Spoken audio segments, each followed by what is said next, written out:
डर सबको लगता है, गला सबका सूखता है। सोचिए, एक तरफ खाली कुर्सियां मैं दिखा रहा हूं, ये प्रधानमंत्री की भोपाल रैली की कुर्सियां हैं, लेकिन सबसे बड़ी खबर है 7 सांसदों को, सिटिंग सांसद जिसमें 3 केंद्रीय मंत्री हैं, उसको इस बार बीजेपी से विधानसभा चुनाव लड़ना होगा। और विधानसभा चुनाव लोकसभा चुनाव से पहले है। और यह भी जानकर आपको हैरत होगी कि इसमें ज्यादातर ओबीसी और ट्राइबल हैं। तोमर जो कि इनके कृषि मंत्री हैं वो चुनाव लड़ेंगे, फग्गन सिंह कुलस्ते वो मंत्री हैं वो चुनाव लड़ेंगे, ट्राइबल हैं। प्रहलाद पटेल केंद्रीय मंत्री हैं, उनको चुनाव लड़ना पड़ेगा। ये 3 के 7 सांसदों को टिकट दिया गया, जिसमें 3 केंद्रीय मंत्री हैं, तोमर, कुलस्ते और पटेल को चुनाव लड़ना होगा। वहीं 4 और सांसद हैं जिनको टिकट दिया गया है, उदय प्रताप, राकेश सिंह, रीति पाठक और गणेश सिंह। इनको भी विधानसभा चुनाव लड़ाया जाएगा। और उनके जो जनरल सेक्रेटरी है कैलाश विजयवर्गीय, उनको भी चुनाव लड़ना होगा। सीएम खुद लड़ते हैं। तो सोचिए, बीजेपी मध्य प्रदेश में अपने 7 सांसदों को विधानसभा लड़ाएगी। इसको डिमोशन कहते हैं या प्रमोशन कहते हैं। अमूमन राजनीति में विधायक को सांसद बनाया जाता है, अब सांसदों को, केंद्रीय मंत्री को विधायक बनाया जाएगा। ये डिमोशन है या प्रमोशन, इस पूरे वीडियो में हम आपको बताएंगे। नमस्कार, मैं शंभू कुमार सिंह और आप देख रहे हैं नेशनल दस्तक। आप सोचिए, मध्य प्रदेश में 2 तस्वीरें सोशल मीडिया पर वायरल हो रही है। कुर्सियां खाली हैं। आपको पता ही है, प्रधानमंत्री की रैली होती है तो पूरा सरकारी अमले का इस्तेमाल होता है, बस लगाई जाती है। एक बस दुर्घटना भी हुई जिसमें लगभग कुछ कार्यकर्ता घायल हो गए। खड़ी ट्रक में बस जाके टकरा गए, उसमें बीजेपी के कार्यकर्ता रैली के लिए जा रहे थे। प्रधानमंत्री के रैली में जो स्लिप ऑफ टंग हुआ, उन्होंने भोपाल में कमलापति रेलवे स्टेशन है, उसका नाम दुर्गावती बोल दिया उन्होंने। चलो, तो स्लिप ऑफ टंग है। कांग्रेस को अर्बन नक्सल बोला, वो भी चलो मान लेंगे कि अर्बन नक्सल उसको चला रहे हैं। लेकिन जो सबसे चौंकाने वाली खबर है, एक तरफ जहां कुर्सियां खाली हैं, उसका क्या डर दिख रहा है। सुप्रिया श्रीनेत ने कहा है कि प्रधानमंत्री का डर इस बात से साबित हो रहा है कि 53 मिनट के भाषण में वो 43 बार कांग्रेस कांग्रेस कांग्रेस कांग्रेस करते हैं। लेकिन उससे भी बड़ी बात है, सोचिए, बीजेपी के जानकार इसको बीजेपी की रणनीति कह रहे हैं, लेकिन विपक्ष इसको इसका डर कह रहा है। सोचिए कि मध्य प्रदेश के चुनाव में पूरी साख दांव पर लगी है। उमा भारती ने पहले ही विद्रोह कर रखा है। वो कह रही हैं कि बिना महिला रिजर्वेशन में ओबीसी को डाले मैं लागू नहीं होने दूंगी। बीजेपी ने फॉर्मूला अपनाया है कि तमाम बड़े नेताओं को वो उतारेंगे। सोचिए, 7 सांसद जो 7 सिटिंग एमपी हैं बीजेपी के, उनको टिकट दिया गया है विधानसभा का। मतलब विधायक तो एमपी बनते थे, लेकिन अब एमपीओ को कहा जा रहा है कि भैया विधायक का चुनाव लड़ो। मतलब ये डिमोशन हो रहा है या प्रमोशन, आप बताइए। साथ ही जो केंद्रीय मंत्री हैं, तोमर कृषि मंत्री हैं, प्रहलाद पटेल, 3 केंद्रीय मंत्रियों को चुनाव लड़ाया जा रहा है। एक का तो मैं नाम नहीं जान रहा हूं, मैं अभी बताऊंगा पढ़ के। 7 सांसद सिटिंग, 3 केंद्रीय मंत्री और एक जनरल सेक्रेटरी हैं कैलाश विजयवर्गीय, उनको भी चुनाव लड़ना है। तो इस तरह से बीजेपी के लिए मध्य प्रदेश, अब इसको आप कैसे देखेंगे, जनता बताएगी कि ये डर है या उनका कॉन्फिडेंट है या उनकी नीति है। जो सबसे बड़ी खबर है वो मैं आपको बता रहा था। और मैं इसलिए कहता हूं कि सोशल मीडिया ही सच्चा मीडिया है, सोशल मीडिया ही बहुजन मीडिया है। कहाँ गए 10 लाख कार्यकर्ता? के मिश्रा ने सवाल पूछा है, कहाँ गए 10 लाख कार्यकर्ता? महाकुंभ तो सत्यनारायण भगवान की कथा जितनी भीड़ नहीं जुटा पाया। 1.2 करोड़ कार्यकर्ता इस फर्जी बीजेपी में, 10% भीड़ नहीं।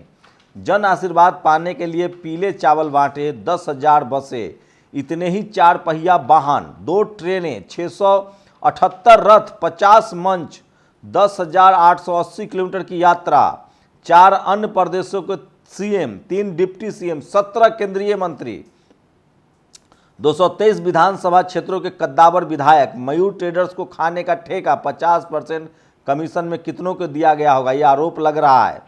बचाकर रख लीजिए, श्राद्ध का काम में आएगा। इन सब के बाद सरकारी खर्च, तंत्र का दुरुपयोग, प्रचार प्रसार पर करोड़ों खर्च, नतीजा कद्दू। भीड़ 25,000 भी क्रॉस नहीं कर पाई। अच्छा आशीर्वाद मिला, सज धज कर मंच पर गए, यही नहीं नाम तक नहीं लिया, कैसी रही जी। ये देखिए, ये जो वीडियो है ये इसलिए फर्जी नहीं कह सकते हैं कि जिस समय प्रधानमंत्री बोल रहे हैं उस समय का भी ये वीडियो रिकॉर्ड किया गया एम्बियंस है। हमारी कोशिश यही थी कि बहनों की समृद्धि का रास्ता। तो ये सबसे बड़ी खबर है कि प्रधानमंत्री की रैली में किस तरह से भीड़ नदारद है और ये सोशल मीडिया पर सबसे ज़्यादा बताया जा रहा है। वहीं बीजेपी के लिए दूसरी बुरी खबर है तमिलनाडु से। सोचिए, जयललिता की जो पार्टी है AIADMK, उसने गठबंधन तोड़ लिया और जश्न मनाया। तेजस्वी यादव ने बड़ा हमला बोला है कि अमृतकाल में लोग बीजेपी से अलग होने में जश्न मना रहे हैं और बीजेपी के जो बड़े पार्टनर है वो जरूर अलग हो। सोचिए, अकाली दल सबसे पुराना पार्टनर, शिवसेना उससे भी पुराना पार्टनर, जनता दल यू नीतीश कुमार की पार्टी वो भी पुराने गठबंधनों में से थे और अब AIADMK वो अलग हो गई है। अनुप्रिया पटेल भी सवाल पूछ रही है। तो मुझे लगता है कि गठबंधन के लिहाज से भी बीजेपी का पाला कमजोर हो रहा है। कोई ऐसा दल उसके गठबंधन में नहीं है जो CM की हैसियत रखता हो। प्रकाश सिंह अकाली दल के अपने CM होते थे, वहाँ सेकेंड नंबर पे बीजेपी भाई के पद थी। शिवसेना के CM होते थे, जनता दल यू के CM होते थे। हाँ, JDS एक नया पार्टनर बीजेपी को मिला है जिनके CM है, लेकिन जैसी JDS कांग्रेस बीजेपी के साथ गए उसके सारे मुस्लिम लीडर भाग गए कर्नाटक में। तो ये भी एक साइड इफेक्ट है। वहीं सोशल मीडिया पर तो सोचिए, क्या इस तरह से बीजेपी का पाला लगता है कि कमज़ोर पड़ रहा है। 2024 में वो इस तरह से जो कुर्सियां खाली हैं, जिस तरह से उनके अपने चुनाव में, आप सोचिए किस तरह से चुनाव में अपने केंद्रीय मंत्री को उतारना पड़ रहा है, उनके सिटिंग। और ये सोचिए, ये देखिए, ये राजस्थान में ये बैनर लगा है, पोस्टर लगा है, मोदी नो एंट्री स्टॉप। वहाँ भी बेरोजगारी का आलम है, लेकिन वहाँ तो बीजेपी के कांग्रेस के खिलाफ भी बहुत गुस्सा है। लेकिन सबसे जो बड़ी खबर मैं आपको बता रहा हूँ कि सोचिए कि किस तरह से केंद्रीय मंत्री को मैदान में उतारना पड़ रहा है। ये सबसे भयानक खबर है बीजेपी के लिहाज से। तो सोचिए, रणदीप सुरजेवाला ने तो बाकायदा इसके लिए PC किया है कि ये क्या मजबूती हुई बीजेपी की। सोचिए, सिटिंग केंद्रीय मंत्री। अमूमन हम लोग सुनते थे कि जब सांसद लोग विधायक बन जाते हैं तो उनका अगला लक्ष्य होता है सांसद बनना, लेकिन यहाँ तो ठीक उल्टा हो रहा है। विधायक बनने के बाद लोग सांसद बनते हैं, लेकिन यहाँ तय हुआ है कि भैया जो सांसद हैं, जो केंद्रीय मंत्री हैं, उन सब को फिर से चुनाव लड़ाया जाए। तो ये सबसे बड़ी खबर है जो मैं आपको बता रहा हूँ और इससे अंदाज़ा लगा सकते हैं कि मध्य प्रदेश को लेकर बीजेपी कितना इनसिक्योर है कि अपने जनरल सेक्रेटरी को तो चुनाव लड़ा ही रहे हैं, साथ ही वो 3 केंद्रीय मंत्री को चुनाव मैदान में भेज रहे हैं। उसके बाद 3 केंद्रीय मंत्री उनके चुनाव मैदान में जा रहे हैं। उससे भी बड़ी खबर है, सोचिए किस तरह से केंद्रीय मंत्री के अलावा उनके जो 7 सांसद हैं, क्या उन पर क्या गुजर रही होगी। जो MP बन चुके हैं उनको कहा जा रहा है कि फिर से आपको विधायक का चुनाव लड़ना है। तो ये तमाम बड़ी खबरें हैं जो सोशल मीडिया पर वायरल है। और क्या आपको भी लगता है कि बीजेपी सबसे बुरे दौर में आने वाली है, या बीजेपी का जो अप है वो ख़त्म हो चुका है। 10 साल तो मनमोहन सिंह भी रह के गए हैं, लेकिन जिस तरह से केंद्रीय मंत्री को मोर्चे पर लगाया जा रहा है, 3 केंद्रीय मंत्री को मोर्चे पर लगाया जा रहा है, इतने संसाधन के बावजूद कुर्सियां खाली है, भीड़ नहीं जुट रही है। वहीं राहुल गांधी की रैलियों में भीड़ जुट रही है। और मैंने आपको पहले भी बताया था कि सोशल मीडिया पर भी 2 घंटे में राहुल को लगभग 70,000 लोग देख रहे थे, नरेंद्र मोदी जी को 18,000 लोग देख रहे थे। तो यहाँ भी बड़ा अंतर है। तो क्या प्रधानमंत्री नरेंद्र मोदी अपनी लोकप्रियता खो रहे हैं?